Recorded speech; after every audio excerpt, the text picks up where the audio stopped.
का फल मूर्तिकार की कहानी। एक समय की बात है, एक गांव में एक मूर्तिकार रहता था। मूर्तिकला के प्रति अत्यधिक प्रेम के कारण उसने अपना संपूर्ण जीवन मूर्तिकला को समर्पित कर दिया था।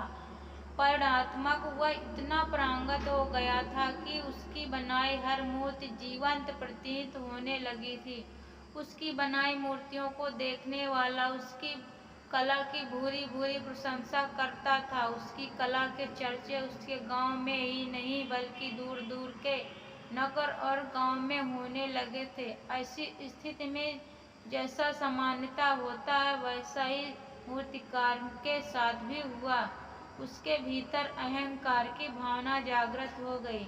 वह स्वयं को सर्वश्रेष्ठ मूर्तिकार मानने लगा।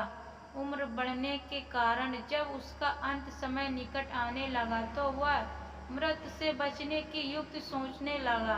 वह किसी भी तरह स्वयं को यमदूत की सृष्टि में बचाना चाहता था ताकि वह उसके प्राण न हर सके। अंततः उससे एक युक्ति सूझ ही गई। उसने अपनी बेमिसाल मूर्तिकला का प्रदर्शन करते हुए 10 मूर्तियों का निर्माण किया। ये सभी मूर्तियां इतनी दिखने में हूबहू उसके समान थीं। निर्माण होने के पश्चात सभी मूर्तियां इतनी जीवंत प्रतीत होने लगी थीं। मूर्तियों और मूर्तिकार में कोई अंतर ही न रहा। मूर्तिकार उन मूर्तियों के मध्य जाकर बैठ गया।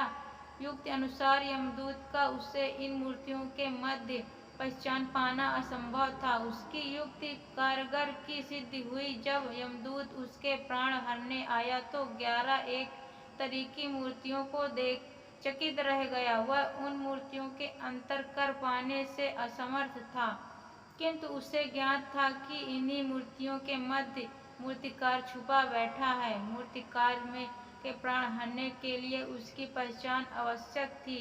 इससे प्राण न हर पाने का अर्थ था प्रकृति के विरुद्ध जाना। प्रकृति के नियम के अनुसार मूर्तिकार का अंत समय आ चुका था। मूर्तिकार की पहचान करने यमदूत हर मूर्ति को तोड़कर देख सकता था, किंतु वह कला का अपमान नहीं करना चाहता था। इसलिए इस समस्या का उसने एक अलग ही तोड़ निकाला। उसे मूर्तिकार के अहंकार का बोध था। अतः उसके अहंकार पर चोट करते हुए वह बोला, वास्तव में सब मूर्तियां कलात्मकता और सौंदर्य का अद्भुत संगम है, किंतु मूर्तिकार का एक दृष्टि कर बैठा। यदि वो मेरे सम्मुख होता तो मैं उसे उस दृष्टि से अवगत करा पाता। अपनी मूर्ति से दृष्टि की बात सुन अहंकारी मूर्तिकार का अहंकार जाग गया। उससे रहा नहीं गया और झट से अपने स्थान से उठ बैठा और यमदूत से बोला, दृष्टि असंभव। मेरी बनाई मूर्तियां सर्वदा